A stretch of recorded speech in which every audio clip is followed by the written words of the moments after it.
How do you actually build muscle with less time? Because life sometimes get busy, you don't get everything your way, you get more assignments as a student, you get more work as a full-time working adult, working in 9 to 5, and there are some things that are simply out of your control. But how do we actually still continue on our workout program?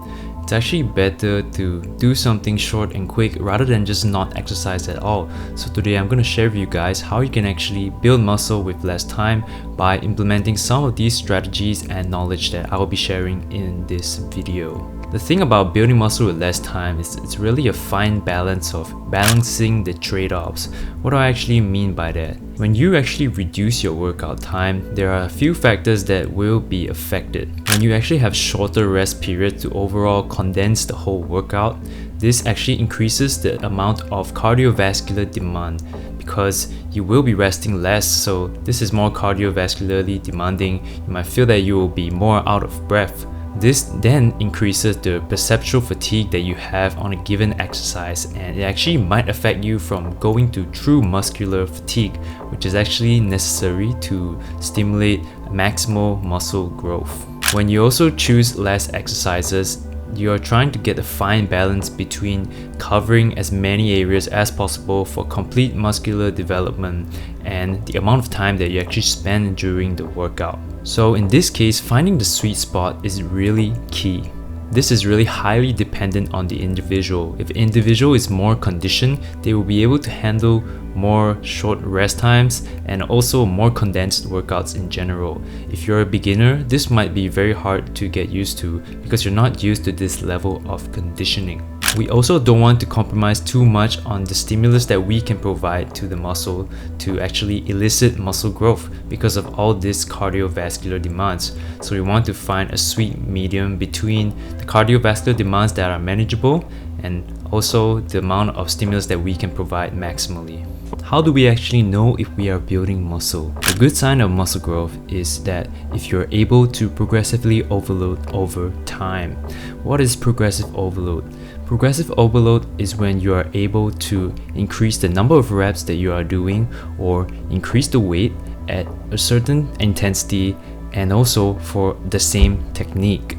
Progressive overload is not when you can do more reps because you have more sloppy technique or you're doing more reps because you are pushing much more closer to failure.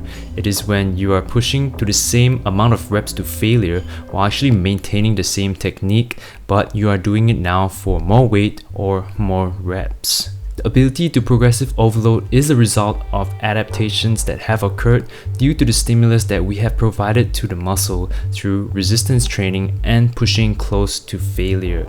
So it's a very good sign if you're able to progressive overload because this means that the muscle fibers that you have are actually growing in size and thus you're able to actually generate more force, which means that you are able to progressively overload. As long as you see this progressive overload over time, you will be sure that even though you're spending less time on working out, you are still building muscle. This is also the same regardless of what split you are doing. As long as you're actually progressively overloading over time, whatever split that you are doing, whatever kind of workout structure that you are having, if you see this result, then it's safe to say that you are building muscle. If you're able to do this, even with shorter workouts, it's a clear sign that you are still building muscle. To actually build muscle with less time, the first priority that I would actually look into is to actually structure your workouts so that you can actually save time. What do I mean by this? There's a few things that you can actually do. First of all, you can reduce the overall volume in your workout for each session. Stick to 2 to 3 sets for each exercise at a very high intensity. A high intensity meaning that you will be about 0 to 2 reps to failure. This is because we want to make each set as effective as possible. This is the trade-off that we are making. A low amount of quantity will require a high amount of quality, and that's why we want to make sure each of our set is as of a high quality as possible. Pushing close to failure also helps us to provide an optimal stimulus for muscle growth. This provides the maximal mechanical tension so that we can elicit the most muscle growth as possible, and that is why we are trying to do very high quality and effective sets by going really close to failure. When you push at such high intensities, naturally you can only do a few sets, so this will be the thing that we are going after for. Another thing to look into when structuring your workouts is exercise selection. What we want to do in order to save time when we work out, when we structure the program, is to actually reduce the exercise redundancy in each session. What do I mean by this? We want to find a sweet trade-off between the number of exercises and also covering as many areas of muscle groups as possible. An example of a redundant exercise can be when you include a flat dumbbell press together with a flat barbell press, because essentially you will be hitting mainly the middle portion of the chest and biasing that part of the chest. So it is very similar in nature. Another example is a barbell curl and a dumbbell curl. This is essentially almost the same thing. A slightly trickier one will be a regular lat pull down versus a more elbow tucked in pull down where your elbows are more in front of you. There are some differences between the two, however, I feel like choosing either one of them will be good for your overall lat development, especially if you are saving time. The main difference is that the regular lat pull down is more in the frontal plane, which will be more lower lat biasing, and the more elbow tucked in pull down is in the sagittal plane, which is more upper lat biasing. However, both of them will still train your lats to a great degree. It's just a matter of which areas it's biasing. So I feel like even though there are some differences, the overall benefit of having both of them negates the amount of time that is required to actually include both of them. So you can just choose either one of them in this case. How do we tell if an exercise is redundant? You can simply look at the movement and see if they're similar in nature. Another thing about exercise selection when we're trying to save time is that you want to be prioritizing machines and dumbbells over barbell lifts. Barbell lifts typically will take more time to set up because you have to set up the bar, then put on the plates each time, and also the whole warm-up, the process of like just setting everything up will take more time as compared to if you have a pin loaded machine where you can just simply move the pin to increase the weight accordingly in order to reach your top set. And for dumbbells, you can just simply go from the lighter dumbbells to the heavier dumbbells, and it simply does not take that much time to switch them. You also want to be focusing more on compound exercises. What are compound exercises? These are exercises that involve multiple joints and also multiple muscle groups. So this will give you the most bang for your buck because you're hitting multiple muscle groups at the same time, and this ensures that you will be covering as many muscle groups in a given session for a given amount of time. The second thing that I would prioritize is actually training techniques. A training technique that helps to save time is called the superset. So what is the superset? It's simply doing one exercise after another directly without much rest in between. This is essentially a prolonged giant set where you rest after doing both of the exercises. I would recommend that you do supersets for exercises that have minimal overlap with each other. A bad example would be to do a shoulder press directly after a barbell bench press, because the barbell bench press actually involves the shoulder to a great degree, and if you were to do a shoulder press directly after that, your shoulder press lift will essentially suffer quite a bit. Better option would be to do an incline dumbbell press directly after you do your chest supported dumbbell row. There's minimal muscle interference because these are completely two different muscle groups. One is actually training the back muscles and the biceps, and the other one is actually training the chest, shoulders, and triceps. Try and do exercises that do not completely require a different equipment because you want to save time from walking over, and also you don't want to piss people off, especially when it's during the peak hours. There are also some other examples that you can do over here. As mentioned, you can do a cable bicep curl to a cable tricep pushdown, which most of you are probably familiar with when you're doing those arm workout supersets kind of thing. You can also do a shoulder press to a pull-up because most of the time pull-up bars would be available. You can also do a leg press and then followed by a calf raise on the leg press itself.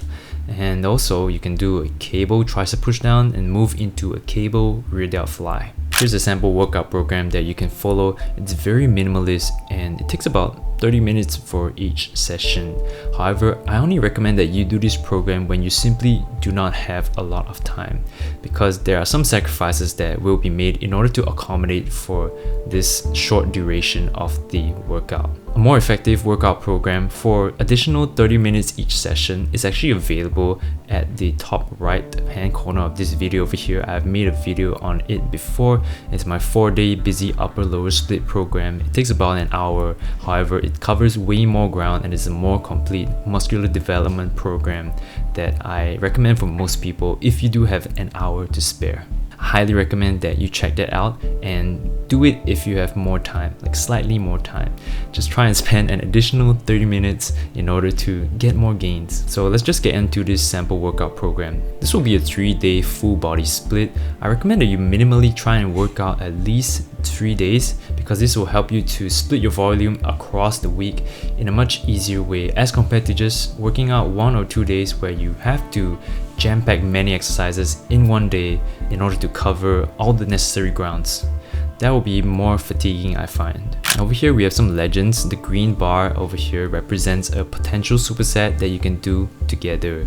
I recommend that for each exercise you will be resting for about 3 minutes, especially for the compound exercises, and for the isolation exercises you can rest for about 1 to 2 minutes as it will not require as much energy.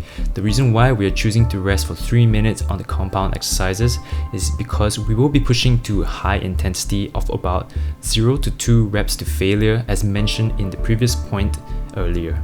I find that resting a shorter period of time while pushing to high intensities is simply just not productive, so I do not want to sacrifice that rest time and I rather sacrifice on exercise selection. This allows us to actually perform the exercise to a very high degree of effectiveness because we are pushing as much energy as we can and pushing the set to a very high intensity. The first day is a full body A, which is a chest focused full body session, and the first exercise that we will be doing is an incline dumbbell press. And followed by that, we will be doing a chest supported dumbbell row. This can be paired as a superset as shown in the green highlight over here. Followed by that, we will be hitting some triceps and followed by a Smith split squat, target the quads and the glutes, and then ending off with some calf raises. We'll just be doing 5 exercises here. However, we will be performing these 5 exercises to the best of our capability and energy. I rather focus more on quality than quantity in this case if you only have 30 minutes. The next session on Wednesday will be a full body B, which is more of a leg focused day. We start off by hitting the quads and glutes with a Smith, hack squat or leg press, anything up to you. Then we move on to a Romanian or stiff leg deadlift. You can use a barbell if you want to, or a dumbbell if you want to save additional time. We're not going to do a superset between these 2 exercises because it is quite fatiguing in nature, and these 2 exercises and leg compound exercises in general will take more energy out of you, so I do not want to risk that. The next exercise will be a Smith shoulder press or dumbbell shoulder press, focusing more on the shoulders. The reason why I'm moving the shoulders to a later part is because usually for your chest focused day or pushing movements, you already be involving your front delts to a big degree, and usually for Smith or shoulder presses in general, that will be hitting more of your front delts in general. So I find that this is a small redundancy that we can try and avoid over here, and that's why I'm trying to put it more lower down the priority of the session. Then we move on to cable lateral raises, which are super important for overall aesthetics. I find it gives you that wide and broad look. You can also do it on your dumbbells. Finally, we just end off with a weighted decline sit-up or leg raises or any core exercise that you actually enjoy. Then we have the last day, the full body C, which is more of a back focused session. We start off with a lat pull down to hit the back and biceps, targeting the lats, and then for the second exercise, we're just doing a flat machine or dumbbell chest press to hit the chest, shoulders, and triceps. This can be paired as a superset while doing the incline dumbbell curl, dumbbell preacher curl, or cable curl. Then we move on to a weighted back extension to hit the hamstring and the glutes. This will be less fatiguing as compared to Romanian stiff leg deadlifts, so that's why I included it over here. Then we end off with a reverse cable fly or reverse pec deck fly to hit our rear delts. I tried to include as much variation in the exercises across the week so that we can cover as much ground as possible. This can be seen by doing an incline press on the earlier part of the week in order to hit more of the upper chest and bias more of the upper chest, as compared to the later part of the week where we're just simply doing a flat chest press. And for the back exercise at the earlier part of the week, it's focusing more of a chest supported row kind of motion in order to bias more of the upper back muscles as well, compared to the later part of the week doing some lat pull downs, which is more of a lat focus kind of exercise. I hope you guys found this video informational in how you can actually build muscle with less time, and I hope that the sample workout program also gives you some idea of how you can actually structure your workouts in order to save time. You can also add more exercises to this sample workout program depending on how much time that you have, but in general, if you only have 3 days to work out, I would highly recommend that you stick to a full body split.